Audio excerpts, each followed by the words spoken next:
You spoke with us, you mentioned trying to get a little bit more out of Brandon vocally, more leadership capabilities out of him through a couple of weeks through practice. How's that going? How's that process going for you guys? Yeah, you know what? It's been going well. Brandon's been making an effort to really kind of just change himself a little bit on how he does things vocally and outwardly right there, and we're making some gradual steps there, and nothing happens overnight, but he appreciates the fact the way I brought it up to him and what I saw from the outside looking in, and he's made some strides there. We got a little ways to go, but we got time. And I wanted to follow up in the very short amount of time that we've had to be able to watch you and you work with the quarterbacks. A regular message I feel like I've heard you say to Isaiah Williams is getting on top of the football. What exactly does that mean, and how much is that helping him? I guess with his accuracy or even his arm strength too, a little bit. I guess. Well, at times, what Isaiah won't do is he'll get under the ball a little bit instead of getting on top of the football as he's releasing it. He gets under it a little bit as he's throwing it. And what happens when you do that, if you don't get on top of the football and get it to release off that outside edge of that pointer finger and get on top of it, you'll see the ball take off on him a little bit, and the nose will fly up when he's throwing the football. And so that's his misses. Just like in the golf game, if a guy's a slicer, that's his miss. And so when Isaiah doesn't get on top of the ball, that's where his ball goes. And the worst thing you can do as a quarterback is have a ball take off on you. So, we've been working hard on it. He had some really good throws in practice yesterday where he's really worked on it, hit a ball down the sideline, got the nose to turn over really nice. So he's working on it. It's taken, that you can't do that overnight either, but that's his miss, and that's where he's got to work on in his throwing motion. Thanks, Coach. Appreciate it. Mm-hmm. Coach, I wanted to continue with that thought of, you seem as a quarterback's coach kind of a guy, I've heard you talk about that several times, like what the ball looks like 30 yards down the field, what type of throw. How do you teach those mechanics to your quarterbacks of this is this kind of throw, this is that kind of throw? Is it just physical? Is it grip? Is it everything? How do you go about doing that? Well, I mean, a lot of high school coaches will ask me, they'll come in and say, hey, I got this quarterback I'm going to be playing, and he's an athlete, but he doesn't throw the ball very well. What drills do you have and all this for teaching quarterbacks how to throw the ball? And I said, guys, I don't have any. I said, I recruit guys that can throw the ball well. And so I came onto this staff, and I've got the quarterbacks that I have, and Isaiah can throw the ball well. He just has a little bit of a miss and a flaw when he gets under it right there, and he's really got to lock in. I've had quarterbacks that throw the ball naturally exactly the way you want them to every single time. And, you look at the Packers quarterback, I mean, it doesn't matter where his feet are or whatever. He throws the ball perfect every time. He's just, he's that good at it. But, Isaiah's got a little bit of a flaw we're working on. Matt Robinson's got an overstride and a little bit of a long motion we're kind of working on. But, there's things you can work on there, but there's also certain people throw the ball better than other people. And, they came out and God touched them on the shoulder and they were able to throw the ball pretty well. So, I'm trying to do everything I can to tighten these guys up and any of their flaws that they have. And they're not huge ones, but I think we're working on some stuff and they're getting better.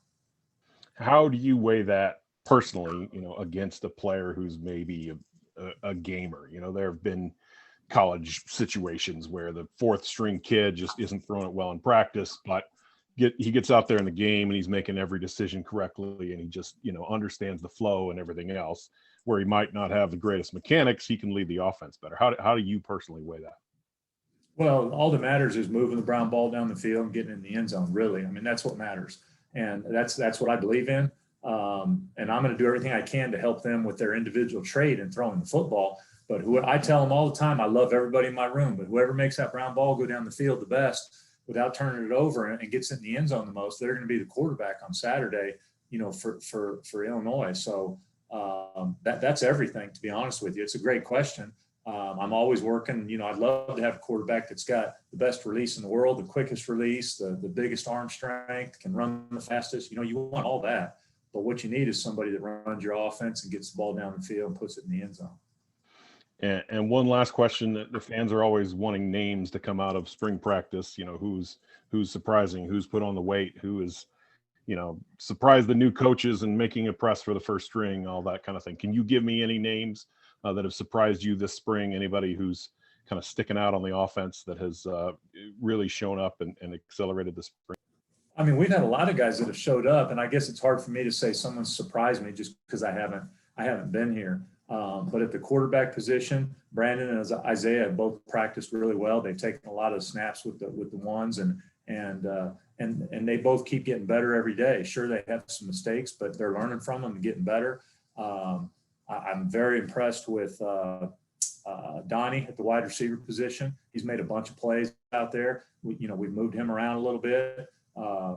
Both of our tight ends have done a great job moving them kind of all over the place. They're making plays.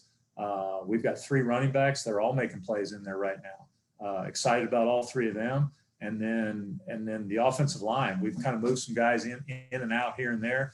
But, usually when we go back and look at the film, the guys that have went with that first group, I mean, we've been pretty happy with where they're at right now. And we still got a long ways to go, but we got a lot of time before we play that first Saturday against Nebraska. But very happy with where we're at after 8 practices. Thanks. Hey, Tony, good to see you. You actually kind of led into one of my questions. Brett Bielema has had pretty rave reviews about the 3 kind of, I guess, main key running backs so far, the Chases and then Reggie Love. I mean, have you seen any of one of those guys kind of separate themselves from the other in any way? Or how do you, I guess, compare them at this point, if that's a fair assessment? I mean, if I was going to sit there and say right now, I think we got 3 running backs that we can go out and win Big Ten games with. And that's what matters. I think at times they all do something a little bit different, better. And at times they all do something a little bit, bad, make some mistakes and that kind of stuff. But they're learning too. But the key thing is to have guys back there that you got a running back that you say, hey, we can go win Big Ten football games with this running back. And I think we're going to have 3 of them. And anytime you got 3 backs that you could say that about in this league, you're doing pretty good. And you'd like to add a 4th as soon as you can because I've learned over the years that I was in this league, running backs, you can have 3 of them and feel pretty good. And in a heartbeat, you're down to 1. So got to have as many of those guys as you can that you can win with. And then I guess you kind of alluded to my second question as well by mentioning the 2 tight ends. I know Brett Bielema has also expressed that he's pretty pleased with how Luke Ford has performed. What have been your assessments of him so far? I love what Luke's doing. He's getting better every day. Daniel's doing an outstanding job. They kind of have a little bit different skill sets, but they also can do a lot of stuff similar.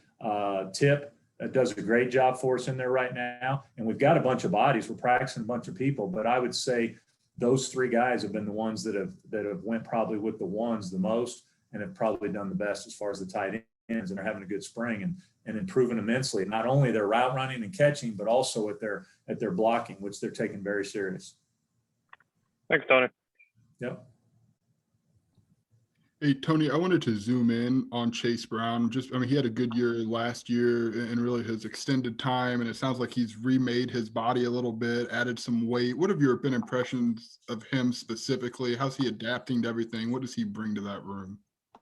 Well, I mean, I think he brings experience playing here and playing in the Big Ten. And, Big Ten football experience at the running back position is huge. He's got confidence in himself. He's got confidence in his abilities. He's a very smart kid from a football standpoint, makes very few mistakes out there. And when he does make one, he learns from it and usually doesn't repeat it. Knows how to play the game, knows how to take care of the football, knows where he needs to be in pass protection. I mean, you can tell the kid's played a lot of football and is very confident in his ability. Has done an unbelievable job with his body. I don't know where it was, but I see him every day. I'm in there really early in the morning. I'm usually in there stretching because I got a bad back and trying to take care of my back. And the Brown brothers are in there early doing mobility and all that kind of stuff. I mean, he attacks it like a professional is what I would say. If I was going to say one thing about him, he attacks college football like he's a professional football player.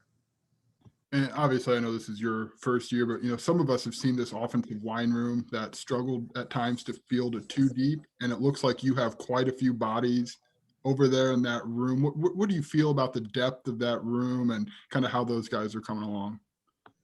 You're talking about the offensive line, right? Yeah, sorry. Yeah, we got a lot of bodies. There's no doubt. I mean, we're as deep as I've ever been in offensive line as far as bodies. But I think we've got a handful of guys that we feel like we could go out and play right now and win Big Ten games with. And what we got to do is turn that 5 to 6 guys into 8 to 9 to 10 guys. And that takes time. The 2 positions I think that take the longest to develop in college football is the quarterback and the offensive line. Quarterback.